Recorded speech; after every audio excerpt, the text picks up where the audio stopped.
Hey you guys, it's Linda again, Miss Linda, and I'm going to share with you my all-time favorite book ever in the history of the world. It's called The Lorax, and it's by Dr. Seuss also. And I used to read it to Peyton, Cameron, and Riley when they were little kids. I read it to them almost every single night until they would fall asleep. And I hope one day they read it to their kids, and now I'm going to read it to you, and maybe one day you'll read it to your children or to your friends' children, because it's a really good message about how we can help take care of our planet and how we can take care of our earth. Here it is. I hope you like it. Lorax by Dr. Seuss. At the far end of town, where the grinkle grass grows and the wind smells slow and sour when it blows, and no birds ever sing excepting old crows, is the street of the lifted Lorax. And deep in the grinkle grass, some people say, if you look deep enough, you can still see today where the Lorax once stood, just as long as he could before somebody lifted the Lorax away. What was the Lorax, and why was it there, and why was it lifted and taken somewhere? At the far end of town where the grinkle grass grows, the old Onceler still lives there. Ask him, he knows. You won't see the Onceler. Don't knock on his door. He stays in his lurkum on top of his store. He lurks in his lurkum cold under the roof, where he makes his own clothes out of muffered moof. And on special dank midnights in August, he peeks out of the shutters, and sometimes he speaks and tells how the Lorax was lifted away. He'll tell you, perhaps, if you're willing to pay. On the end of a rope, he lets down a tin pail, and you have to toss in 15 cents and a nail and the shell of a great-great-great-grandfather snail.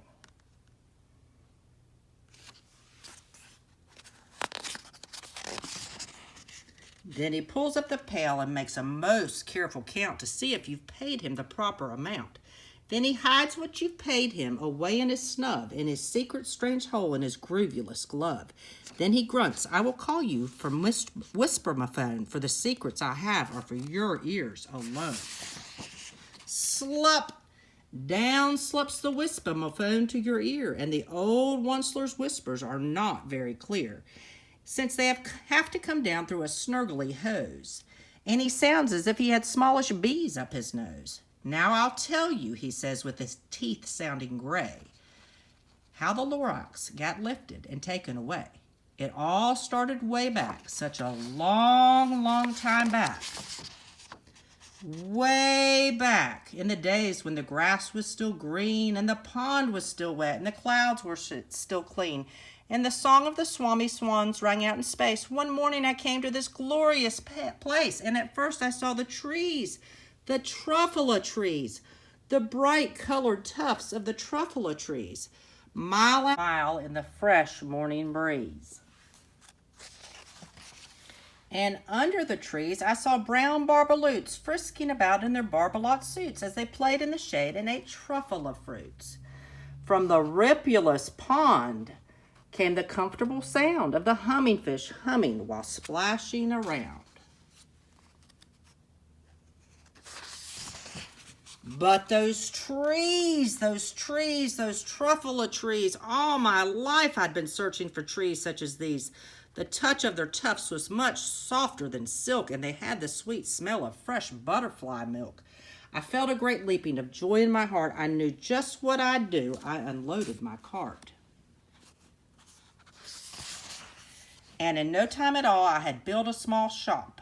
Then I chopped down a truffula tree with just one chop. And with great skillful skill and with great speedy speed, I took the soft tuft and I knitted a need.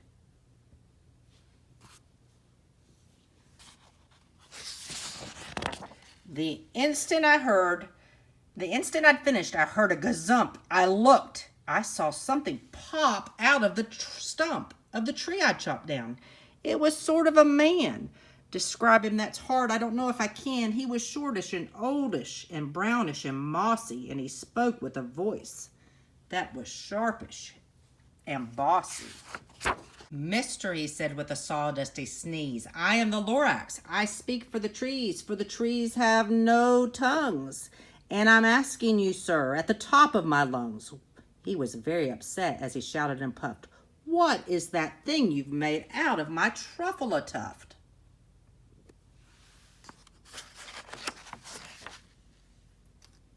Look, Lorax, I said, there's no cause for alarm. I chopped down just one tree. I'm doing no harm. I'm being quite useful. This thing is a thneed. A thneed's a fine something that all people need. It's a shirt, it's a sock, it's a glove, it's a hat, but it has other uses. Yes, far beyond that. You can use it for carpets, for pillows, for sheets, for curtains, or covers for bicycle seats. The Lorax said, sir, you are crazy with greed. There is no one on earth who would buy that fool thneed. But the very next minute, I proved he was wrong, for just at that moment, a chap came along, and he thought that the thneed I had knitted was great. He happily bought it for $3.98. I laughed at the Lorax. You poor stupid guy. You never can tell what some people will buy. I repeat, cried the Lorax, I speak for the trees. I'm busy, I told him. Shut up, if you please. I rushed across the room, and in no time at all, I built a radio phone. I put in a quick call. I called all my brothers and uncles and aunts, and I said, listen here, here's a wonderful chance for the whole Onceler family to get mighty rich. Get over here fast. Take the road to North Nitch, turn left on Weehawk, and sharp right at South Stitch. And in no time at all, in the factory I built, the whole Onceler family was working full tilt. We were all knitting thneeds, just as busy as bees, to the sound of the chopping of truffle trees.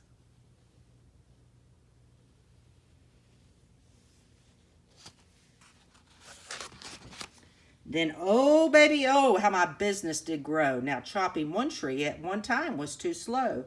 So I quickly invented my super axe hacker, which whacked off 4 truffle trees with one smacker.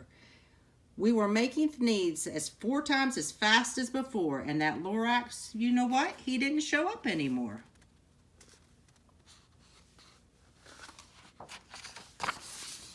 But the next week, he knocked on my new office door. He snapped, I'm the Lorax who speaks for the trees which you seem to be chopping as fast as you please.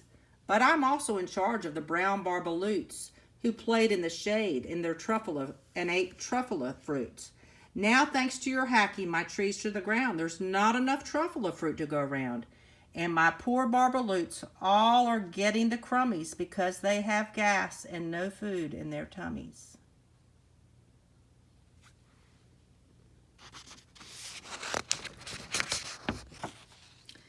They loved living here, but I can't let them stay. They'll have to find food, and I hope that they may. Good luck, boys, he cried, and he sent them away. I, the Onceler, felt sad as I watched them all go, but business is business, and business must grow, regardless of crummies and tummies, you know?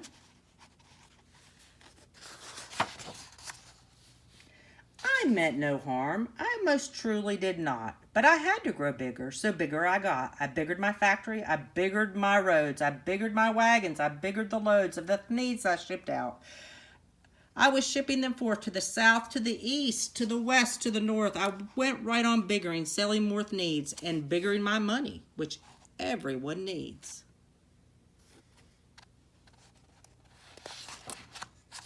Then again he came back.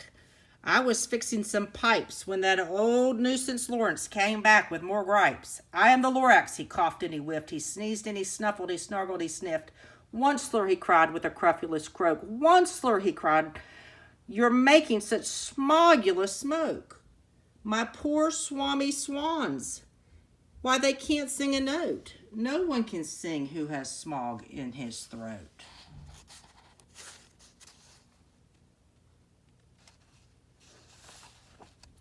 And so, the Lorax, please pardon my cough. They cannot live here, so I'm sending them off.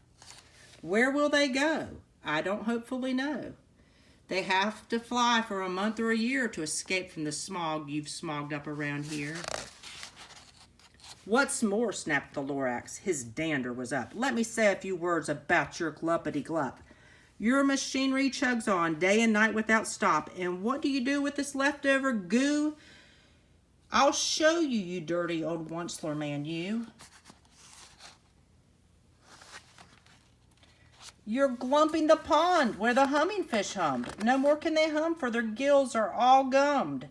So I'm sending them off. Oh, their future is dreary. They'll walk on their fins and go woefully weary in search of some water that isn't so smeary.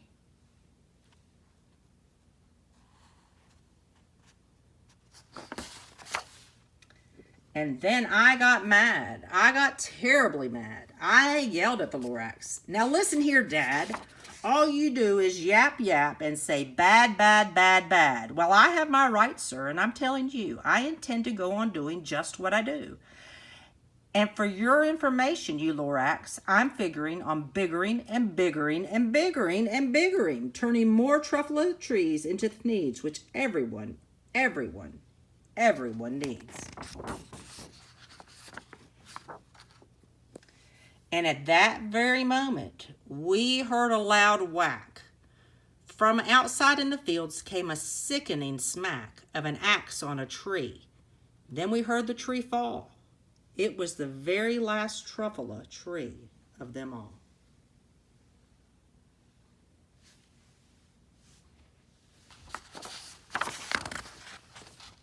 No more trees, no more needs, no more work to be done. So in no time, my aunts and uncles, everyone, all waved me goodbye. They jumped into my cars and drove away under the smoke-smuggered stars.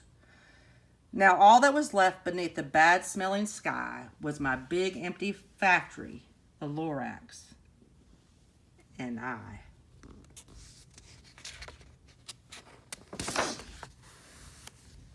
The Lorax said nothing. He just gave me a glance, just gave me a very sad, sad backward glance as he lifted himself by the seat of his pants. I'll never forget the grim look on his face as he hoisted himself and took leave of this place, through a hole in the smog without leaving a trace.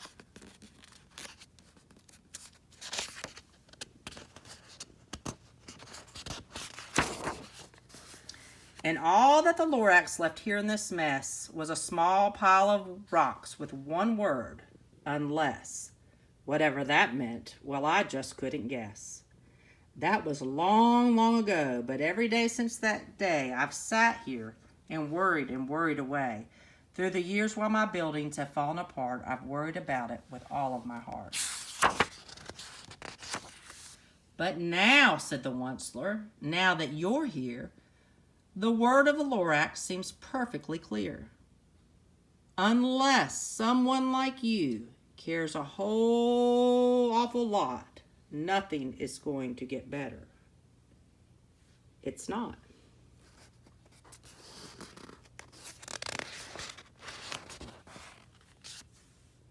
So, catch, called the Onceler. He let something fall.